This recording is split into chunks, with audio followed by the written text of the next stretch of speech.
जो डर गया वो बच गया, सुधांशु जी, ये कहता है विपक्ष। जो जो डर जाता है आप में शामिल हो जाता है, सब आपके शरण में आ जाता है, उसके बाद से करप्शन का चार्ज उन पर खत्म हो जाता है। और इधर पीएम ये ललकार रहे हैं कि करोगे लूट का खेल तो जाओगे जेल। अब तो संजय सिंह बाहर निकल के कह रहे हैं जेल का ताला टूट गया, केजरीवाल भी बाहर आएंगे। सुधांशु जी। अंजना जी, जो लोग ये कहते हैं जो डर गया और जो ये कहते हैं वॉशिंग मशीन, मुझे लगता है कि अपने मुंह से, कहावत आपने सुनी होगी, अपने मुंह मियां मिट्ठू बनना। यहां होता है कि अपने मुंह से अपनी आलोचना करना और अपनी भद्द पिटाना, मतलब अपने पार्टी के लोगों को खुलेआम डरपोक बताना, अपने पार्टी के लोगों को टिकाऊ की बजाय बिकाऊ बताना, और जब आप ये कहते हैं कि वॉशिंग मशीन है तो अपने को गंदगी की फैक्ट्री बताना, अपने को काजल की कोठरी बताना।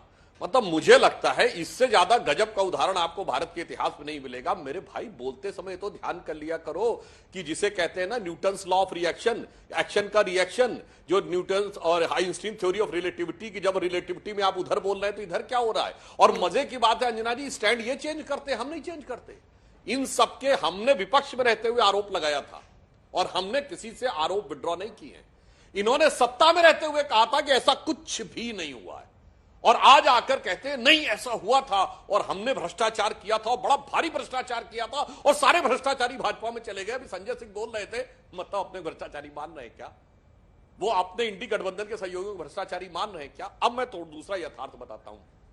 देखिए, इन लोगों ने कहा कि साहब इनको जेल भेजा जा रहा है, ये एक सियासी दांव है। तो मैं याद दिला देना चाहता हूं कि सोनिया जी और राहुल जी जिस मुद्दे के ऊपर बेल पे हैं वो अक्टूबर 2013 में दिल्ली हाईकोर्ट के द्वारा हुआ था, तब हमारी सरकार नहीं थी। कनिमोझी और ए राजा डीएमके के नेता 2011 में जेल गए थे, तब हमारी सरकार नहीं थी। सुरेश कालमाणी 2010 में जेल गए थे, हमारी सरकार नहीं थी।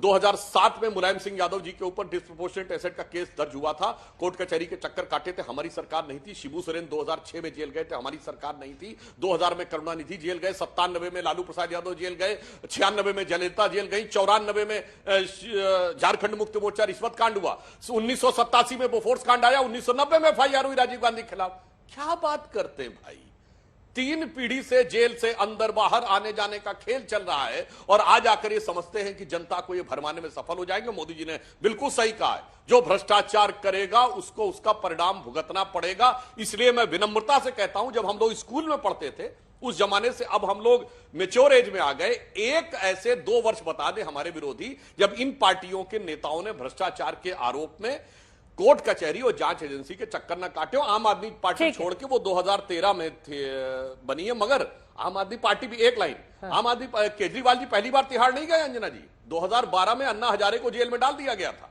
और केजरीवाल जी भी उनके साथ जेल गए थे। और आपको याद होगा क्या हुजूम उमड़ के आ गया था तिहाड़ के बाहर। आज क्या है तिहाड़ के बाहर? खाली बयानबाजी।